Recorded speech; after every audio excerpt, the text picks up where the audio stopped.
This is Season 3 of The Score, the Team Roping Journal's regular podcast, where the team roping world talks. We've told the stories of some of the greatest cowboys, horses, and moments in the sport, and we're so far from done. In 2020, we'll bring you more of what you've come to expect, like interviews with the best cowboys and cowgirls we know, and we'll dive even deeper into subjects you care about. Look for more audio editions of the Team Roping Journal stories you might have missed in print, and learn about the great horses shaping the sport and great challenges facing our industry. All this and more in 2020. I'm Chelsea Schaefer. 2019 Wrangler National Finals Rodeo header Brenten Hall from Jay, Oklahoma, took the world by storm after ending the season fourth in the PRCA world standings with $237,000 in PRCA earnings. What sets him apart from the rest is how he works at not overthinking his roping. In today's audio roping tips, Hall talks about how he works at making roping as simple as possible.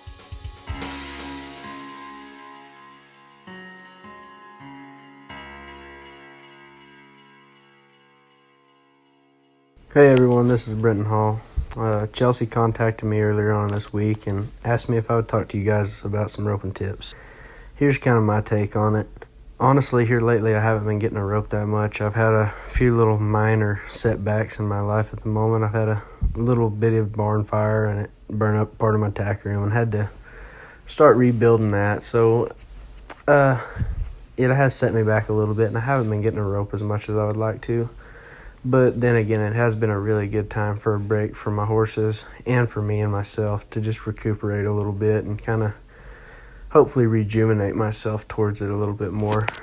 I think sometimes we get to going through the motions too much and don't really focus on one thing or even have the drive that we might need to be out there doing stuff. We're just out there because we know or we think it's what we're supposed to be doing instead of doing it for a reason. So today I got a few little points I want to talk about. I don't have anything major. For me, the easiest I've ever been able to make roping is just trying to break it down as simple as possible.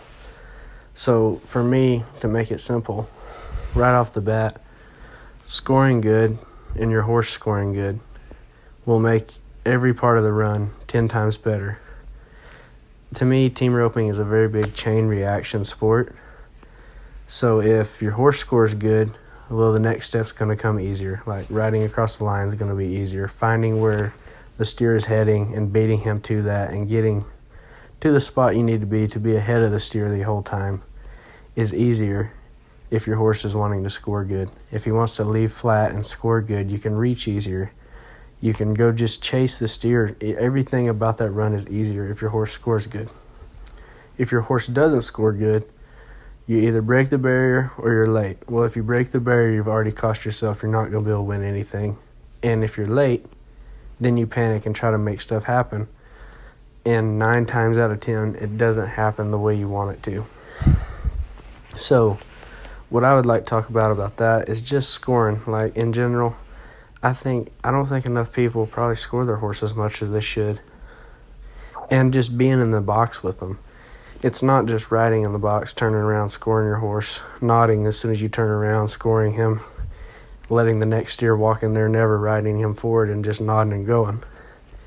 To me, to get a horse calm in the box, you need to move them around some. You need to have them comfortable with being in the box and that be their safe place. Until a horse thinks that is their comfort zone and that is where they need to be and be happy, I don't think you will ever be able to progress with scoring your horse completely. Now, that was one of the things.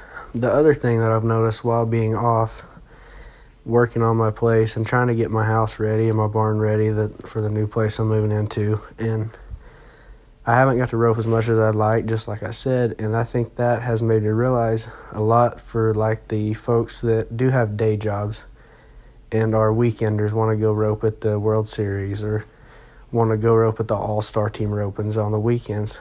I think that, to me, I've realized that you don't get to run as many steers as you would like to, and not getting to rope as many steers as you would like to really puts you in a tight spot because you don't get to work on stuff as much as you would like. So what I've gotten from that is when you get to the practice pen, you need to be working on something every run to get the best out of your run. practicing with a purpose. And I think a lot of times we just get out there and start going through the motions and are just roping to rope. And we're not getting any better by not challenging ourselves or trying to progress as individuals or as a team, So to me, practicing with a purpose would be a really big thing that I would think is a great tip for right now.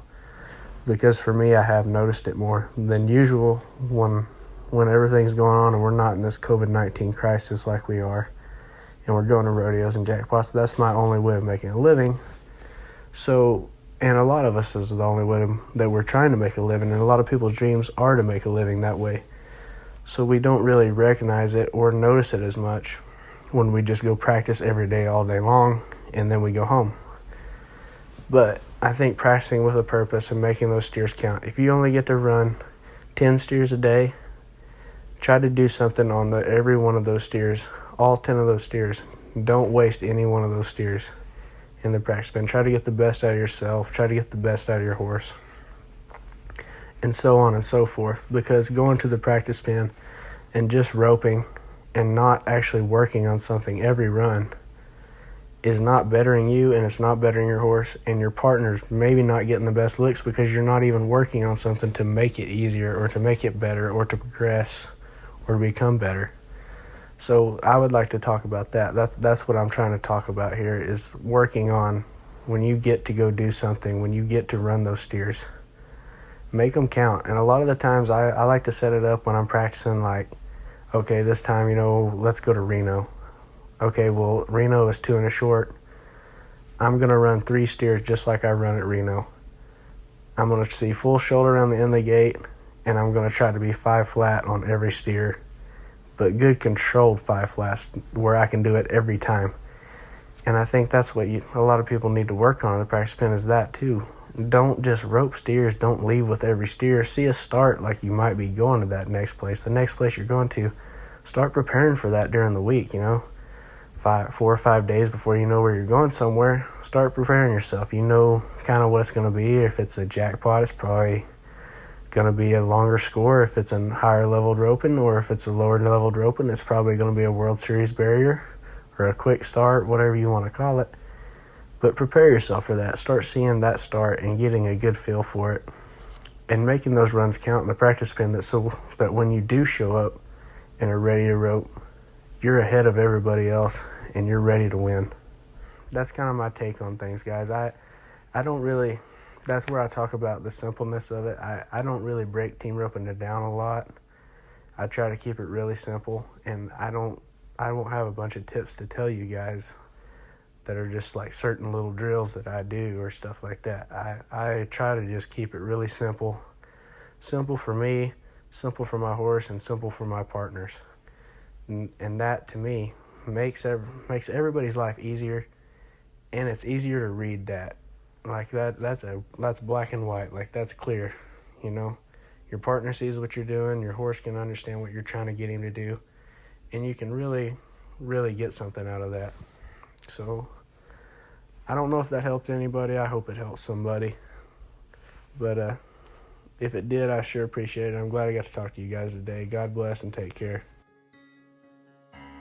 Thank you, everyone, for tuning in to today's audio roping tip with Brenten Hall. We hope you guys are getting a lot out of these. Please, if you have the time, take the time, leave us a rating and review, and please share and let us know who you want to hear audio tips from on the score. We're loving these, we're hoping you're loving these, and we hope everyone's staying safe.